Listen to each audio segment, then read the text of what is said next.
If you can get on with people and if you can look after people, then that's the most important thing. Welcome to Island Influencers, where we share stories of successful business owners, experienced professionals, entrepreneurs, and community leaders based or with influence in the Isle of Man. This podcast is brought to you by Thornton Chartered Financial Planners, because great financial planning has the power to change your life. Now here's your host, Sharon Sutton.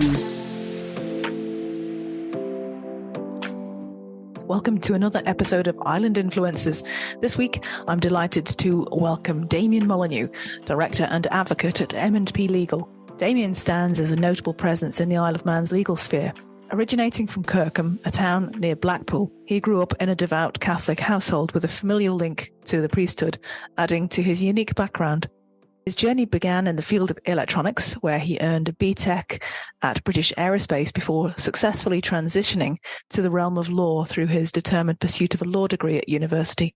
Beyond financial law, Damian's practice encompasses complex insolvency work, regulatory enforcement, medical negligence defence, personal injury claims with a focus on motorcyclists and cyclists, and overseeing general commercial and civil litigation matters. Damian is also a distinguished income tax commissioner. Outside his day job, Damian talks of enjoying a fulfilling family life on the island. His interests are as diverse as they are intriguing, planning from rewilding and DIY projects to mechanics and engineering. He explains he finds solace and his own meditation in pottering and has a penchant for indulging his inner child by crafting whimsical projects. Island influencer Damian Molyneaux's life story is a unique blend of legal knowledge, expertise, and island life. I hope you enjoy listening as much as I enjoyed our conversation. Well, I'd like to welcome Damian Molyneaux, who's a partner of M&P Legal, along to the Island Influencers studio this week. Thank you so much for popping down the road, Damian, and coming in to talk about all things about you, but legally, and how you got to the Isle of Man and in your current role, and a fascinating story, which I wonder if you'd be good enough to share with our listeners. Well, you say fascinating. That's your word, not mine. But yes, of course. I think it is. I think it is, because I've heard it before. But so where did you start out? Where were you born? Where did you go to school? Yeah. Uni? Yeah. Well, I was born in a small town called Kirkham, which is near Blackpool and Preston. It's a good grammar school there. Lots of kids go from. Good rugby school. Yeah. It was a lot like the Isle of Man, I suppose, actually, in Kirkham, in that everybody kind of knew each other. It was, quite tight-knit. I came from a very Catholic family, to the extent that my uncle was a priest. Wow. So firstborn priesthood, second-born family business. Right. So he baptised me, in fact. School was unremarkable. Not a lot to say about school, really. And you didn't go to Kirkham Grammar then? I didn't go to Kirkham Grammar, no. I did a primary school called the Willows School, which was a Catholic school attached to a church, the Willows Church. Yeah. And I then went to a Catholic school, the nearest Catholic school, which was in Lytham St Anne's, St Bede's. Right. And then after St Bede's, my dad was very much quite a traditionalist. Nobody in our family had done A-levels or anything like that. It was usually family business, but by then the family business had kind of closed. Well, hadn't kind of closed, had closed. What was it? It was a butcher's. Right. And there were two shops, I think, and one of them was compulsorily purchased to make a road in Preston. So I think that sort of basically killed it, really. Oh dear. So my dad encouraged me after school to apply for apprenticeships. It was quite a sort of manufacturing hub in that part of the Fylde. You had British Aerospace, General Electric Company, companies like Rockwell International, ICI. Mm-hmm. So I bought a cheap suit, did the interview rounds, and eventually ended up working for British Aerospace as Did you really? Something called a trainee avionic engineer. Gosh. Which is a very grand way of saying that I was a dog's body at BAE for 4 years. That doesn't sound like that. Wow. It was quite interesting, actually. It was, I remember being taken for the interview when I was 16 and walking across the apron of the runway and all the red arrows were lined up because they serviced the red arrows. Yeah. And at 16, sort of, yeah. So you didn't want to join the Air Force at that point, no? I did. There was a time I did apply to be a pilot for British Airways, but I didn't have any A-levels, so they didn't let me in. Oh, I see. So, yeah, I never did get any A-levels. I got a BTech in electronics at British Aerospace. Oh, gosh, yeah, they're good to... Even back then, they'd be good to invest in their youngsters. Yeah. I mean, it was a good company, to be fair. And I think had I stayed there, I'd probably be retired now. It's final salary, pension scheme. Well, there you go. Yeah, we know all about those, don't we? Yeah. So how come you left? What happened? I worked with a lot of graduates, and they told me what a fantastic time they had at university. I see. So that old chestnut. After about 4 years, British Aerospace were making people redundant and offering voluntary redundancy. And I figured out that I could use that to fund my way through university. Gosh. So I sat at a desk in British Aerospace and called basically every university. And I found 2 that would let me in without an A-level. Is that all? Yeah. Gosh. But one of them, and I wasn't particularly fussed what course I did, to be quite honest. One was Newcastle, I think it was, for economics. Yeah. And the other one was Middlesbrough, which had converted from a polytechnic the year before. And it was the first year of their law degree course. And I was quite attractive to them because my local council paid all my fees. It was back in the day when council still paid fees. So they knew they were guaranteed the cash. So they just said, turn up in September, you can start. So you worked until you could... Yeah. Okay. No interview, no A-levels. Just started a degree in law a couple of months later. How did you find that? I mean, I guess it was tough, really, at first, getting back into that swing of sort of education and a different way of doing things, having missed the A-levels. And no paycheck? No paycheck. No, I was really very foolish with money then. I used to do stupid things like hire cars for the weekend with the redundancy money that I got from it. And me and my friends would drive around North Yorkshire and go to places like Whitby for like a fish and chip lunch, things like that. Things you do when you're young. Yeah.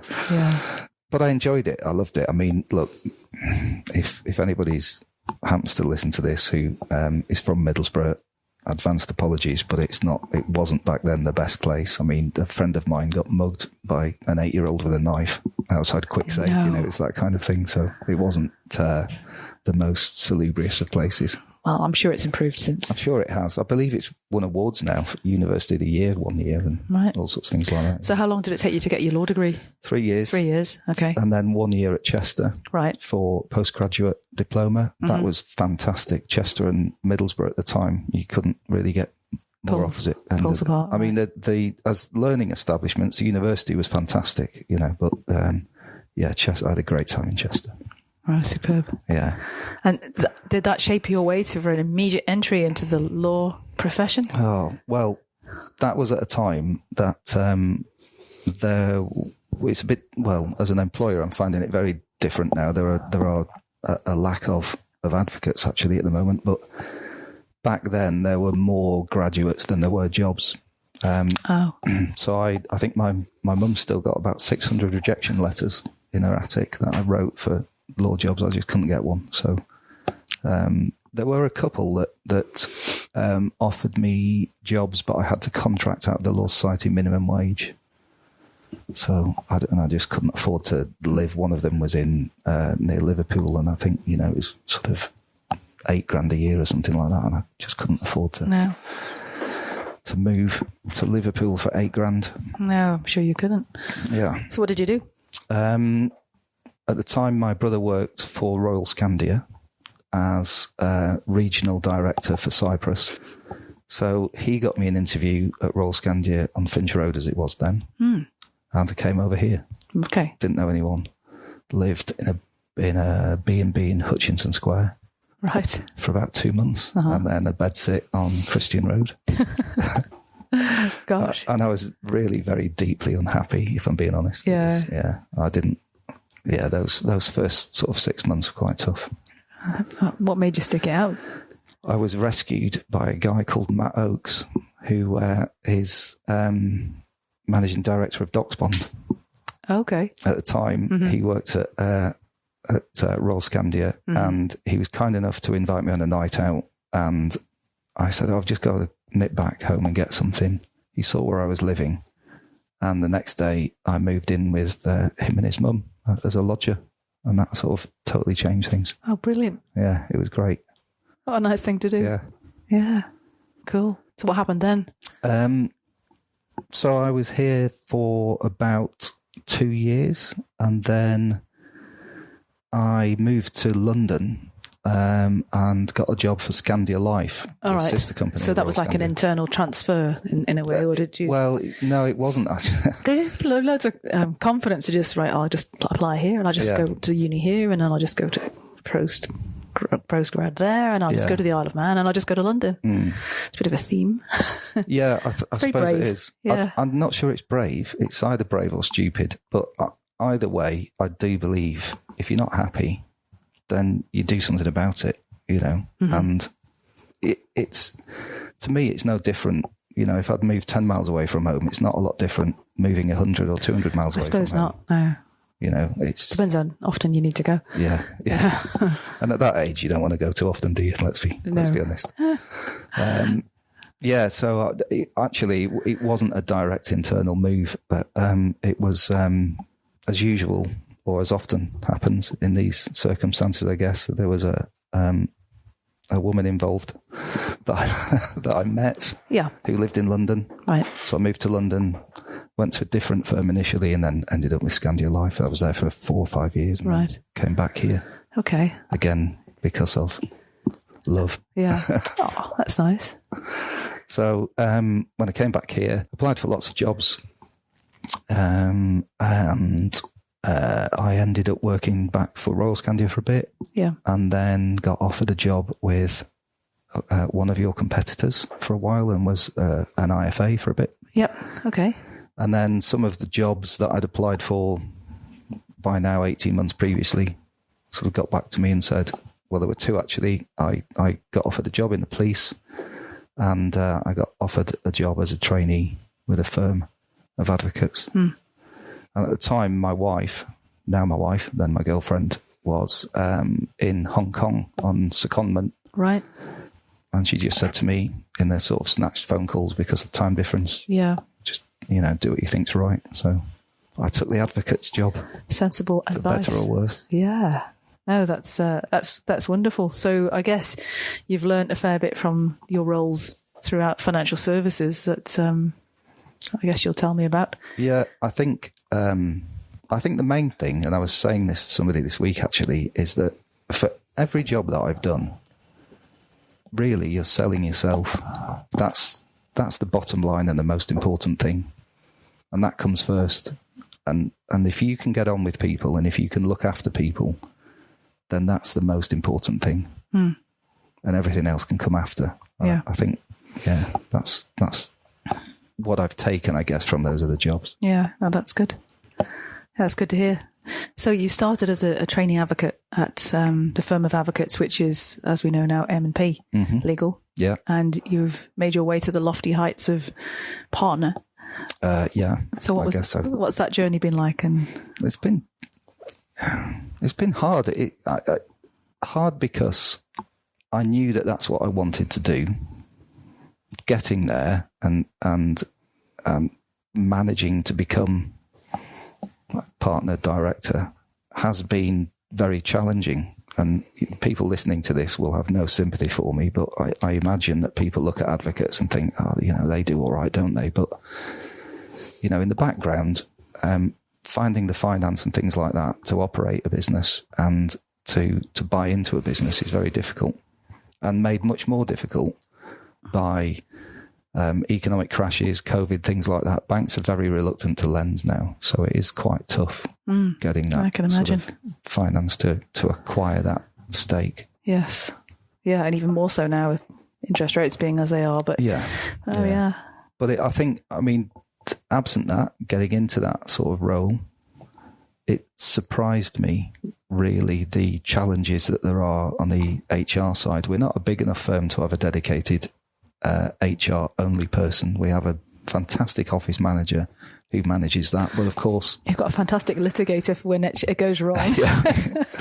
it is useful, but that it is challenging dealing with having to switch on the side of your brain to think about, well, hang on, I've got other people that I'm responsible for now. We need to take their needs and, you know, what they want into account. As what, not just, I can't just go to my desk and think, those are the files I've got to work on today, because things will crop up that need dealing with internally, as you know. So, well, yeah, being a business owner is, it's great in many ways, but it's not all it's cracked up to be. No, it's challenging. Yeah. I mean, I find from my outside eyes looking in, it's always surprised me that law firms like yours, like any incorporated law practice in the Isle of Man, it can only be owned by advocates. You can't have any external talent in there, you know, accountants or, God forbid, financial planners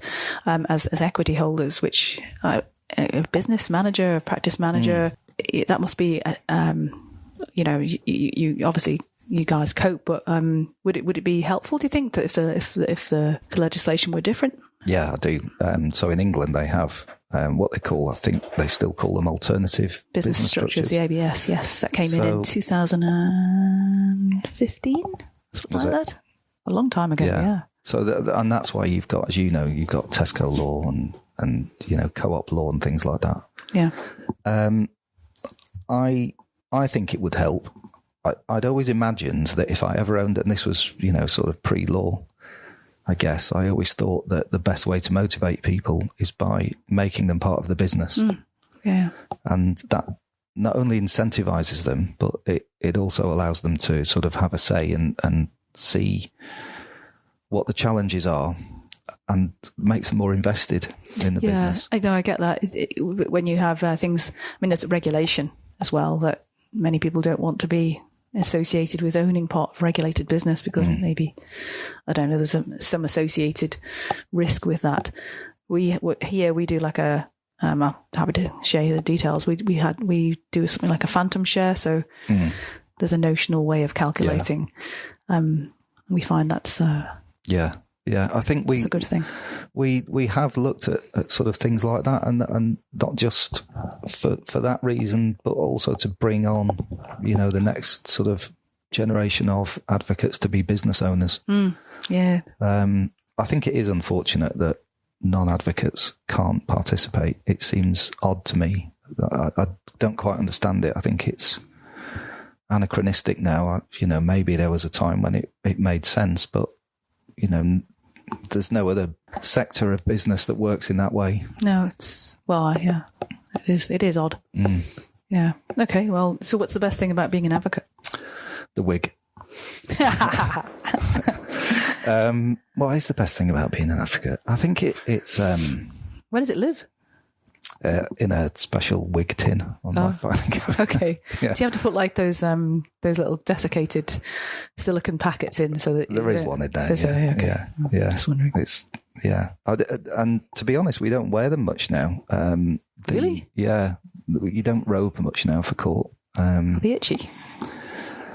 They're not too bad, actually. Yeah. I think the idea is that it intimidates people if advocates are fully robed. Fair enough. But that's fine. Yeah. They're quite pricey as well. Yeah. How much are they? I think, so this is a long time ago, isn't it? 15 years ago when I qualified. So was it? Whenever it was, 15 to 20 years ago when I qualified, the wig, gown and shirts and the sort of little tabs, which are our colours. Yeah. It was over £1,000. Right. Yeah, God knows how much they are now. Well, it's not Gucci, is it? But you're okay. No. So now it's just a fancy dress. Really. Yes. Any listening in authority, don't take any notice of that. We're joking. So, is there anything else that about? I don't know, any good stories about being an advocate that you would want to share particularly? Not that I can share. Oh, okay. Yeah, the ones that are on the record you can, but I mean, look, there's plenty that surprises me every day, the things that people do or get away with. Yeah. You know, it does surprise me. I think the thing to remember is that whatever you're doing, there's a winner and a loser. And nobody, I think, wants to be in a position where they have to call upon the services of an advocate unless it's for something like conveyancing and or what have you. But making a will. Yeah.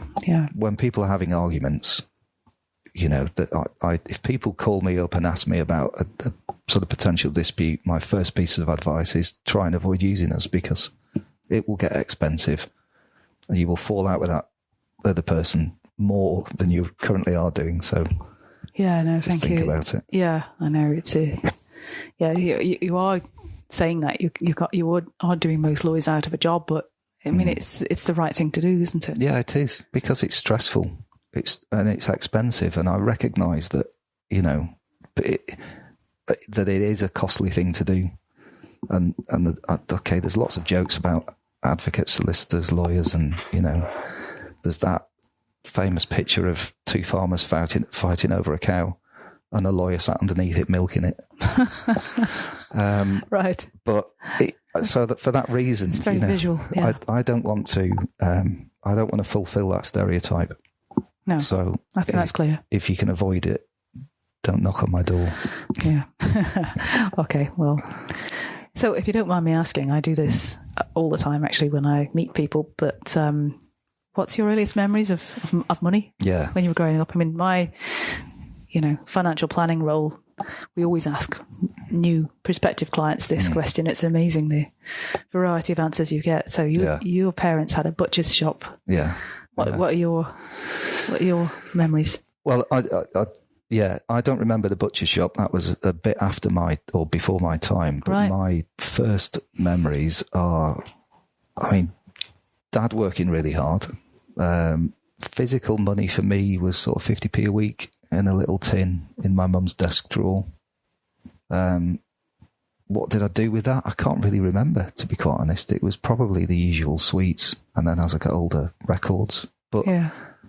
I do have a vivid memory of being about 10 or 11, still at primary school, and wanting to buy mum and dad's Christmas present myself rather than my dad buying mums for me and vice versa, you know, that kind of thing. So we lived in quite a rural area, and I went down the road. There was a chicken farm, and I got a job collecting eggs over the Christmas period in a huge battery farm, which was absolutely awful. I mean, you know, the worst thing about it obviously was the conditions that the animals were kept in, but when you're 10 or 11, I didn't really think about too much about that. I got 90p an hour for that. I lasted 5 days. Oh, I think I bought them a tin of mints or something like that. Oh gosh. So that's sort of my first exposure, I suppose, to earning my own money. Right. That wasn't pocket money. And do you give, you know, that sort of pocket money, that sort of thing? Do you provide that to your own kids? Is that how have you dealt with it yourself? Yeah, it's difficult, isn't it? Because I realise that I'm in a really fortunate position, and, you know, we're not struggling. And I know that lots of people are, so we are fortunate. I don't want my kids to think that things are on a plate. So they have a sort of base level of tasks they have to do every week: making the bed, clearing the tables, doing some washing up, things like that. And for that, they get a couple of quid. And then there are jobs that they have to do as well in order to have a phone. So recently, I say in the last year or two, they got phones when they went to secondary school. So one of them has to wash cars every week for that, and the other one has to empty the bins and do things like that for the privilege of getting a phone. And then I'm way too soft with my son. It sounds a bit like a prison camp, this, but there's a list of jobs on the fridge with prices next to them. Right. So at any time they can do, and like in winter, so it's going out and getting wood and things like that. And to be honest, they're not given an option too often. So I might say to them, need some wood for the fire. I'll either pay you for it or I'll sort of make you get it anyway, and I won't pay you for it. Yeah. Not that I could make them. I mean, God, my 13-year-old's about 5'9" and 10.5 stone. So. Fair enough. Yeah. Oh, good. So, of all the things you've done so far, then what's given you the most fulfillment in your business life? I think just I was going to say being a boss, but that's the wrong phrase. I suppose that what I talked before about dealing, the stuff that you have to do with people, that was surprising how much you have to do, but also it's quite rewarding, whether it's a problem or just actually dealing with them as individuals. I do like that interaction. I like the fact that people ask me stuff, and I get a kick out of kind of trying to develop people. Yeah. So what you mean, helping them? Yeah. Yeah. So it's really nice. Advocates, we have trainees. If you want to be an advocate, you have to spend 2 years studying the Manx Bar, and you have to be articled to somebody for 2 years. And the first time that I did that with somebody who's still with us, that was Amelia Quinn. That was a really proud moment, actually. And the fact that she's still with us as well is... Yeah, that's wonderful. It's good. Yeah, thanks. And in a personal space, what's been the most fulfilling? I know you did a spell as a, was it clubs leader or scout leader? Yeah. No, I did. I enjoyed that. Enjoyed that to the extent that, again, you're sort of, I guess, on one level helping develop kids, and you're doing the kind of things that I enjoyed doing when I was a kid, camping, making fires, all that sort of stuff. But it turned out to be a really onerous thing to do. The sort of the hoops and the permits that you had to get. It has changed, doesn't it? One permit for being able to take kids up to an altitude of 500 foot. Another permit beyond that has to be renewed every couple of years. You've got to go on St John's ambulance. CPD checks every 6 months or so. And so I think when the kids stopped cubs, I pretty much stopped. Took a gracious bow out. Yeah. No. But I mean, other than that, I suppose, I imagine you get these answers all the time, but kids and marriage, I suppose. Yeah. The proudest things. Finding somebody who could put up with me for as long as Karen has is quite an achievement, I think. So. Yeah. Oh, that's nice. That's so nice. So for any aspiring or business owner or entrepreneur, organisation leader, what would be your number one tip to help them? You've got to do something that you enjoy doing. That sort of that phrase, find a job you love and you'll never work a day in your life. That's got to be, what you sort of aspire to, because if you're doing something that you don't like, it's difficult enough anyway. But then if you're running that business, I can't imagine how anybody could do it, really. But you've also got to listen, accept, help where you can. I'm sorry, I'm coming out with so many cliches, but advice is the easiest thing to give and the most difficult thing to take. But you've got to switch that round and listen to people who have done it and learn from your mistakes when you make them, because you will make mistakes. Everybody makes mistakes. So, thanks. Yeah, very wise. What do you do to keep your life in balance? I know at some point you were going out and doing mountain bike rides. Do you still do that sort of thing? No. No. Not so often. I mean, I do every now and again for pleasure. I exercise quite a lot. So I will cycle or run sort of once a week. Yeah. But actually, I got to the point with exercise that it was stressing me out. I got to... you weren't chasing your own Strava segments, were you? Yeah, you start to do things like that, and you look on Strava and you see people going out and you think, I should have gone out today. And, you go home and you do, I don't know, at the weekends you might have a sort of challenging day in the garden, but in the back of your mind, I'm thinking, I haven't done any exercise today. Yeah, so I'm a bit like that. It becomes a thing to fit in. Yes. Rather than an enjoyment. So, also, if I'm being brutally honest, I did things like the Lighthouse Challenge end to end, and spending any more than 2 hours trapped in my own head is just impossible. It's a nightmare. I can't do it. Yeah. Oh no, it's purgatory on a bike, isn't it, for more than a couple of hours? Yeah. Unless you've got a bunch to ride with, and then it's quite fun. Yeah, that's why there's so many people ride in groups. Yeah. It's just hard work on your own, especially into a headwind. It's horrible. Yeah. Yeah, I I still enjoy cycling, but just not, I was going to say competitively. I've never done that, obviously, but, there's sort of the more extreme events that just knocked on the head. An hour or two is enough now. Yeah, fair enough. But I don't think I'll ever lose my love of mountain biking. I mean, this is the perfect place to do it in. It's just the fact that within 10 minutes of leaving my house, I can be in the middle of nowhere and not see a soul for an hour. Yeah. What's your favourite track? I like to do the Aracy. It goes downhill very rapidly. I quite like a downhill. It's terrifying. Yeah. So Aracy is quite close to home, and then I loop back up what was the old... the pipeline? No. Yeah, past the pipeline. On the slabs, I don't go with the pipeline anymore. No. Try an e-bike and get up anything. I've already mentioned Matt Oakes once, but as much as he saved me, he once tried to kill me by opening a gate for me when I was coming down the pipeline, and he failed to mention a 4-foot hole that the rain had washed the night before. So I ploughed straight into this hole and flew over the handlebar. Oh my God. But yeah, I was all right, fortunately. Thanks, man. Feet came out all right. Yeah, that's the main thing. Brilliant. So what are the best things then about living in the Isle of Man, would you say? What are the best things? Well, I mean, the fact that you can be sort of on your own within 10 minutes of walking out your door and not, see anybody else. It's like a small New Zealand, isn't it?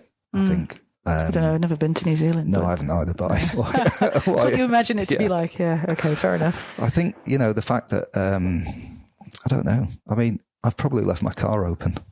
Yeah. I don't know whether I locked the house, but I'm not bothered. I can't remember locking the house.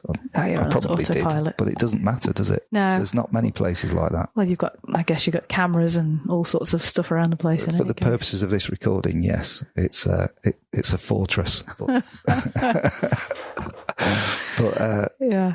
I like that. It's, it's still. Yeah. If you make a mistake, there's nobody's gonna. No. But it's very unlikely someone's going to catch you out. Yeah. No. What about the legal side of things, though? If I'm right, the Isle of Man has a pretty unique ability to shape its own legislation. Does it do it practically very often? I don't think it does, no. Could it do it better? That's a really difficult question. That might get me into trouble. Oh, I see. No, I don't think it will. Could it do it better? I wonder whether sometimes there's a tendency to rubber stamp or just adopt English legislation rather than thinking about how it could be changed or adapted to make it better and more applicable to island life.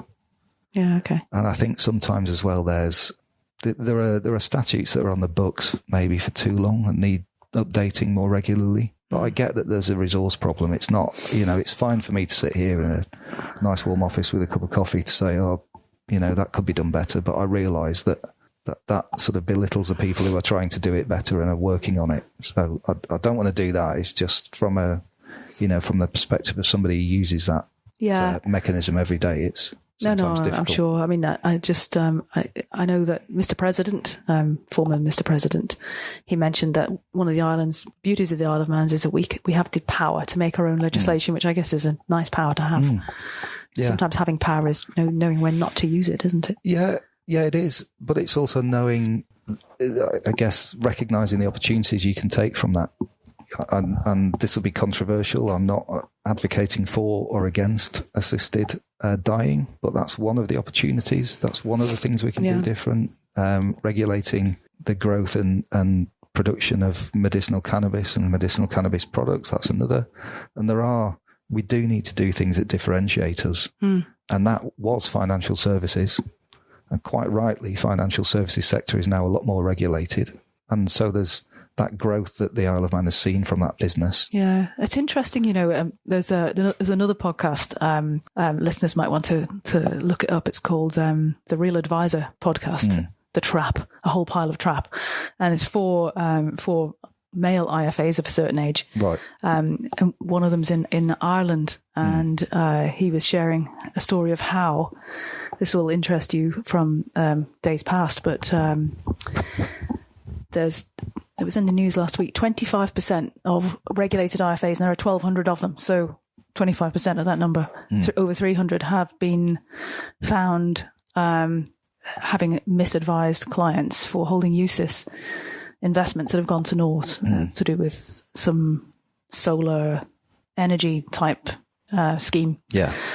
And it made me think that, the fact that our regulation changed, I think it was in about 2013, where IFAs are most IFAs no longer are permitted to sell UCITS to clients. Yeah. Which I thought was a good feather in the cap for us. Yeah. Yeah. No, we do use it to our advantage. Yeah. Definitely. I guess there are quite a few times though when we're maybe too cautious about it. Or maybe just the opportunity isn't recognised. And I wonder whether a lot of that has to do with our government system. There's no party politics here to speak of.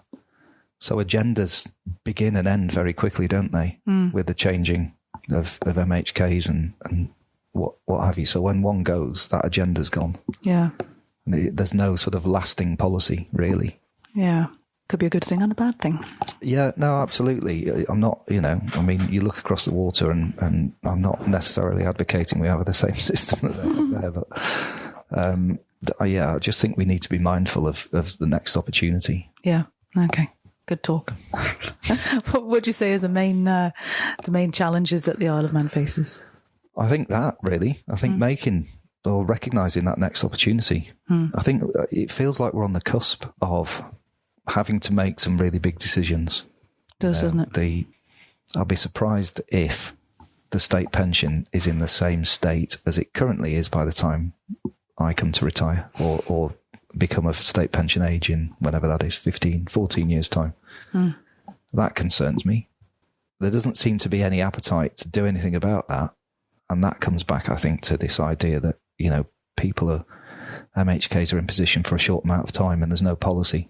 And that can be the next incumbent's job. Yeah. And for the next incumbent, that'll be the next incumbent's job. It doesn't give enough certainty, does it, to be able to plan effectively? No. I can see that. There are definitely those challenges. I think, economically, we're probably hanging on by our fingernails in terms of the sort of taxation system that we've got at the moment as well. I don't think that can last. I just don't see how the island can run itself without, bearing in mind the depletion of the reserves, which is part of the reason that the state pension is going to have to change, I think. So we need those new opportunities, those new revenue Fair enough. streams. Okay, well, we've got a couple there. So, and in terms of you and the practice, what have you got planned next?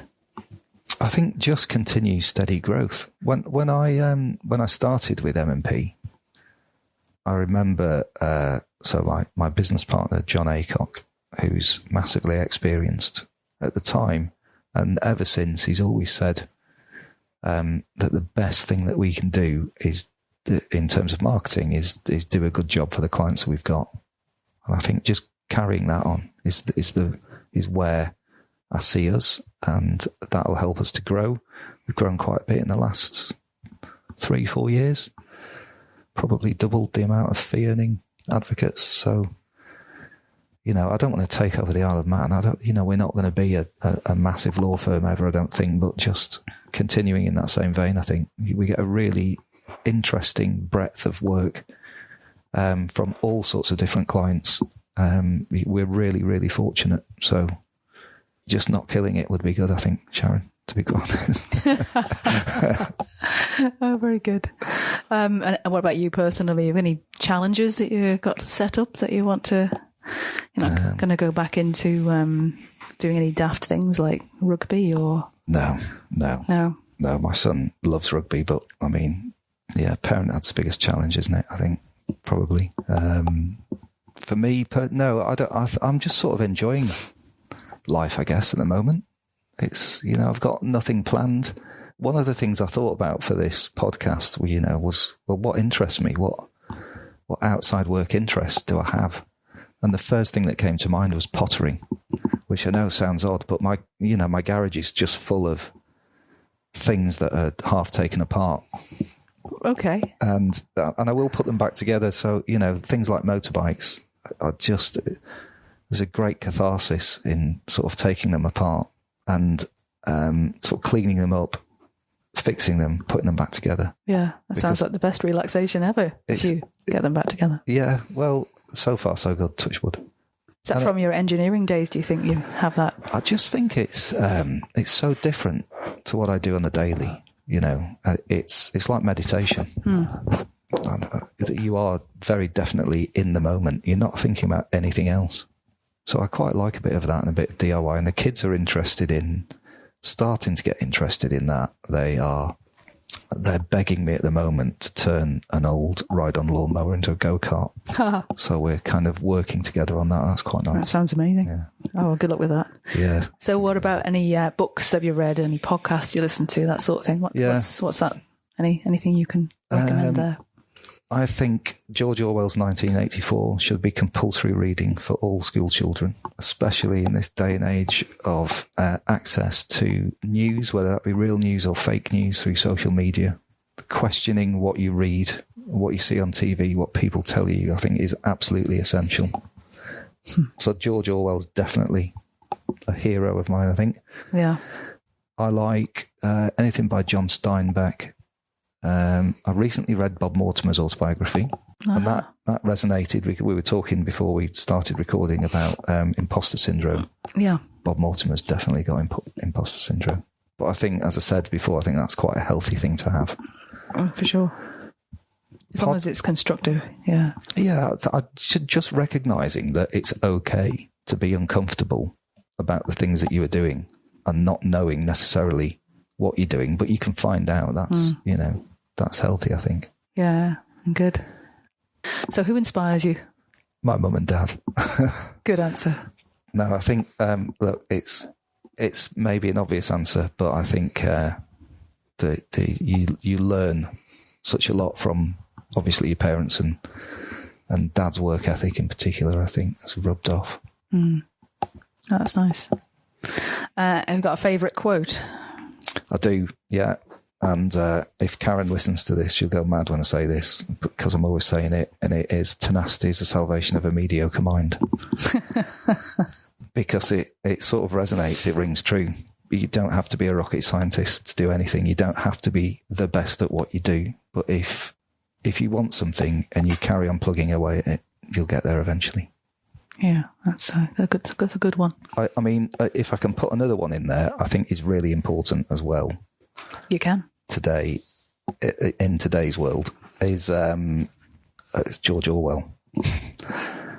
On his statue outside the BBC, it says, is a quote from him, "If liberty means anything, it's a right to tell people what they don't want to hear."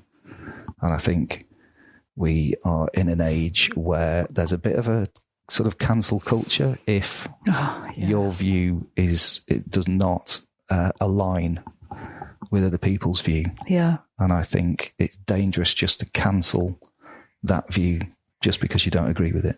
You need to have that discussion. No, for sure. It needs to be out there. Yeah, it does. Otherwise you're just telling people what they want to hear. Exactly, yeah. Yeah. No, good. And where can people go to learn more about you? M&P? M&P website, LinkedIn, you know, the usual. Right, well, we put all those links in our show notes. Thank you very much. Yeah. People can contact you. And like we said, we're talking about UCIS. What UCIS stands for Unauthorised Collective Investment Schemes. Well, for the benefit of our listeners, I'll make sure to link up those details and any contact information in the show notes. So thank you very much, Damon. Awesome. Thanks for having me. No, thank you. It's been a pleasure to talk to you, and thank you for taking part. Cheers.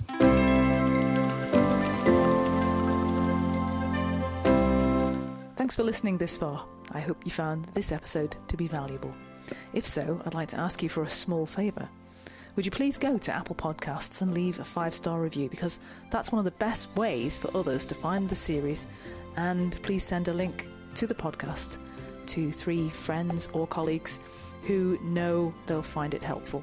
That way we can spread the word about how great a place the Isle of Man is to live and work, and help spread some positivity. Thanks again for tuning in and being part of our great community. I'll see you next time. Island Influencers is a fortnightly podcast. Make sure you don't miss the next episode by clicking the follow button on your podcast platform. A big thanks to the producer Catherine Watts from Social Cues and editor Martin Bamford at Bear Content, and thank you for listening.